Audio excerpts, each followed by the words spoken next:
പരീക്ഷണം. തൃശ്ശൂർക്കാർക്ക് പരീക്ഷണം ഇടയ്ക്കിടയ്ക്ക് ഉള്ളതുകൊണ്ട് കുഴപ്പമില്ല. അവരിങ്ങനെ ബീഫിന്റെ കൂടെ കായിടും, കൊള്ളിയിടും, കൂർക്കയിടും, കുമ്പളങ്ങിയും കോഴിയും കൂടി വെക്കും. അങ്ങനെ പല പല കാര്യങ്ങളും ചെയ്യാറുണ്ട്.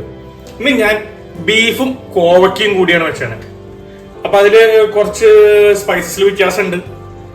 പിന്നെ കോവയ്ക്കയും ബീഫ് ഉപയോഗിക്കുന്നത് മിൻസ് ബീഫാണ്. അതെല്ലാം കൂടിയിട്ടാണ് ഞാൻ ഇന്ന് എന്റെ ഒരു ഡിഷായിട്ട് വരുന്നത്. എന്നിട്ടാ കോവയ്ക്കും ബീഫും. അപ്പൊ സബ്സ്ക്രൈബ് ചെയ്യാൻ മറക്കരുത് കേട്ടോ.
വാഷ് ചെയ്തെടുക്കാമല്ലോ.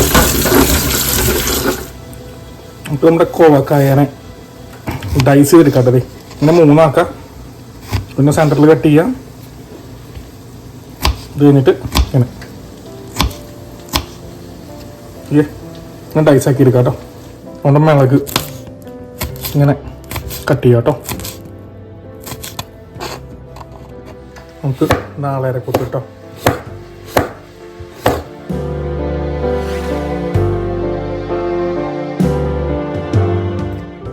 നമുക്ക് ഇതേപോലെ ഒരു പാൻ വയ്ക്കാട്ടോ.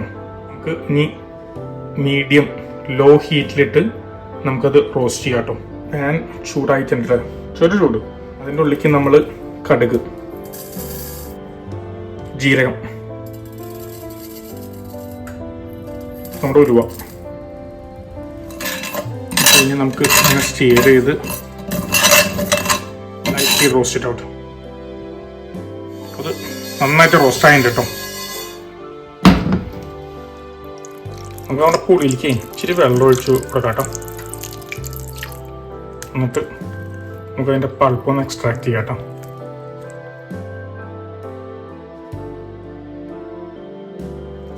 നമുക്കൊരു ബ്ലെൻഡറിൻ്റെ ജാർ എടുക്കാം. നമുക്ക് അതിലേക്ക് നമ്മുടെ ചുമപ്പ മിളക്, നമുക്ക് അതിലേക്ക് വെളുത്തുള്ളി, നമുക്ക് അതിൽ ഇഞ്ചി ചേർത്ത് കൊടുക്കാം. നമുക്ക് ആ പുളിയും പുളിവെള്ളവും ആ റോസ്റ്റ് ചെയ്ത സ്പൈസസും അതിലേക്ക് ഇട്ട് കൊടുക്കാം കേട്ടോ. അതിൽ നമുക്ക് കവർ ചെയ്യാം കേട്ടോ. നമുക്കത് ഫൈനായിട്ട് പേസ്റ്റ് ചെയ്തെടുക്കാം കേട്ടോ.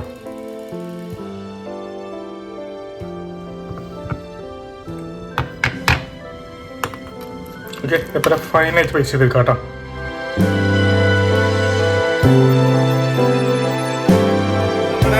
ഈ ഡിഷ് കുക്ക് ചെയ്യാൻ നോക്കിയാലേ നമുക്ക് നമ്മുടെ എന്നിട്ടാണ് കോവയ്ക്കും ബീഫും ഒരു എൻ്റെ കിച്ചണിലേക്ക് നമുക്ക് ആ പാൻ തന്നെ റോസ്റ്റ് ചെയ്ത പാനില്ലേ അതിന് തിരിച്ചു വയ്ക്കാം കേട്ടോ. ചെറുതീര് കേട്ടോ. നമുക്ക് അതിലേക്ക് ഓയിൽ ഒഴിച്ചു കൊടുക്കാം കേട്ടോ. ഓയിൽ ചെറിയ ചൂടായിട്ടുണ്ട്. നമുക്ക് അതിലേക്ക് എക്സ്പോർട്ട് ഇടാം. കായം കുറച്ചേരം ഇട്ട് കൊടുക്കാം കേട്ടോ. നമുക്ക് മഞ്ഞൾ,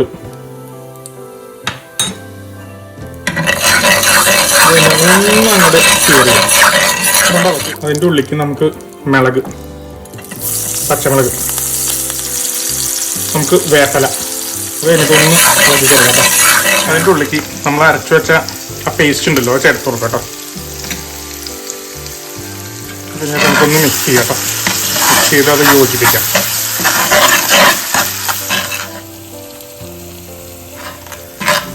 അതിൻ്റെ സ്പൈസസ് കുക്കാവുന്നതിൻ്റെ സ്മെല്ല് കുറച്ചൊന്നും ഇറങ്ങിയിട്ട് കേട്ടോ. സ്പൈസസ് ഒന്ന് ഒരു 5 മിനിറ്റ് ലോ ഫയറിലിട്ട് നോക്കിയിട്ടാൽ മതി. അത്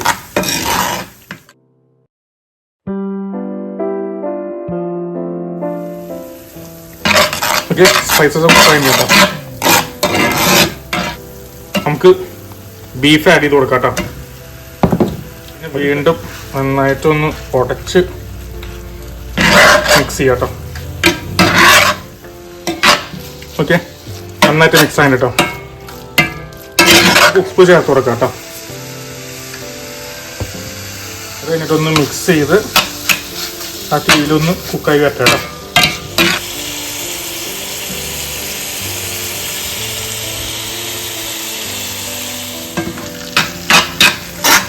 ഓക്കെ, ബീഫ് പൊളപ്പനല്ല പൊളപ്പൻ കുക്കായി വരുന്നുണ്ട് കേട്ടോ.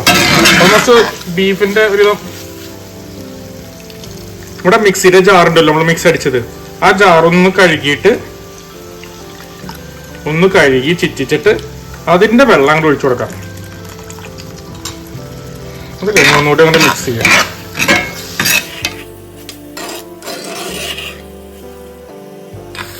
നോക്കി നമ്മുടെ ബീഫ് വെള്ളമൊക്കെ ഒന്ന് വറ്റി നല്ല തിക്കായി സ്മെല്ലൊക്കെ അടിപൊളിയായിട്ട് വരുന്നുണ്ട് കേട്ടോ. നമുക്കിനി അതിലേക്ക് ശർക്കര ചേർത്ത് കൊടുക്കാം കേട്ടോ. എന്നിട്ടൊന്ന് മിക്സ് ചെയ്ത് അതും യോജിപ്പിക്കാം. നമ്മളിത് കുക്ക് ചെയ്യുമ്പോൾ ഒരു കാര്യം ശ്രദ്ധിക്കണം കേട്ടോ. നമ്മുടെ കോവയ്ക്ക അധികം കുക്കാവരുത് കേട്ടോ. ഒരു കുഞ്ഞൊരു ഒരു ക്രിസ്പ് ക്രഞ്ചി ഒരു കടി കിട്ടണം നമുക്ക്. ക്രിസ്പായിട്ട് ക്രഞ്ചി ആയിട്ട്. അപ്പൊ അങ്ങോട്ട് കുക്ക് ചെയ്ത് അതിനങ്ങോട്ട് മുഷിയാക്കരുത്. അപ്പോഴാണ് ആ ബീഫിന്റെ കൂടെ തിന്നുമ്പോൾ ഒരു പ്രത്യേക ഫ്ലേവർ ഇതിന് കിട്ടുള്ളൂ കേട്ടോ. നമുക്ക് അതിലേക്ക് ഇനി കോവയ്ക്ക ചേർത്ത് കൊടുക്കാം കേട്ടോ. പിന്നെ നന്നായിട്ട് ഇളക്കി അതിനൊന്ന് പിടിപ്പിക്കാം കേട്ടോ, മിക്സ് ചെയ്ത്.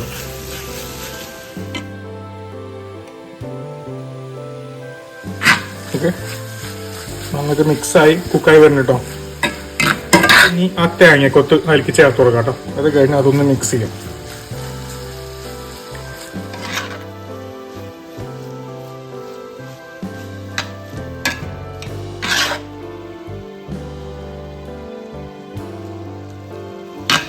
നോക്കിയേ, അടിപൊളിയായിട്ട് കുക്ക് ചെയ്യാൻ വന്നിട്ടുണ്ട് കേട്ടോ. ഇത് കോവയ്ക്കും ആ ബീഫും തേങ്ങയും പിന്നെ നമ്മുടെ മസാലയൊക്കെ കൂടി നല്ല കിടുക്കാച്ചി ഒഴിച്ച് വന്നിട്ടുണ്ട് കേട്ടോ.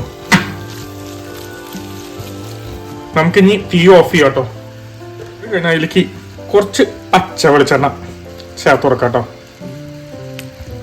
ഒന്ന് മിക്സ് ചെയ്ത്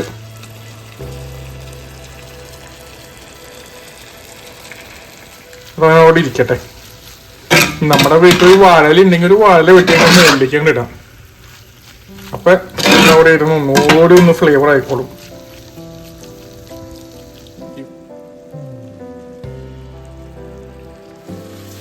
നമ്മുടെ ബീഫും കോവയ്ക്കയും കൊണ്ടുള്ള സാധനം, കാരണം അതിന്റെ മുകളിലൊന്ന് പച്ച വെളിച്ചെണ്ണ ഒഴിച്ച് കുറച്ചു നേരം വെച്ചു, ഒരു 10-20 നേരം വെച്ചു. അത് കഴിഞ്ഞിട്ടാണ് ഞാൻ വീണ്ടും ഒന്ന് ചൂടാക്കുന്നത്.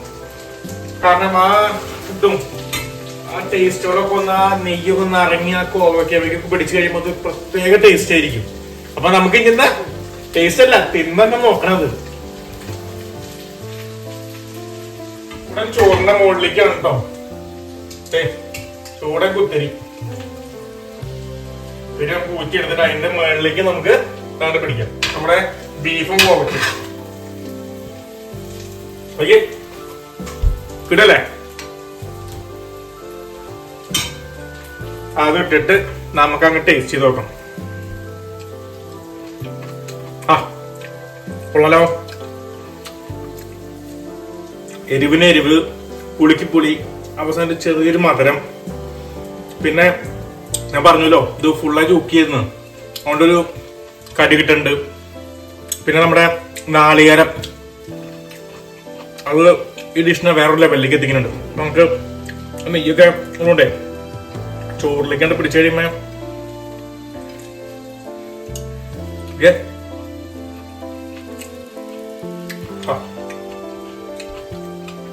ഈ കോമ്പിനേഷൻ ഒന്ന് ട്രൈ ചെയ്ത് നോക്കണ്ട, നമ്മൾ ഒരിക്കലും മറക്കില്ല. പിന്നെ ഇതെപ്പോഴും ട്രൈ ചെയ്ത് കഴിക്കും. അപ്പൊ എങ്ങനെ തിന്നണ്ടേ? ആസ്വദിച്ച് എങ്ങനെ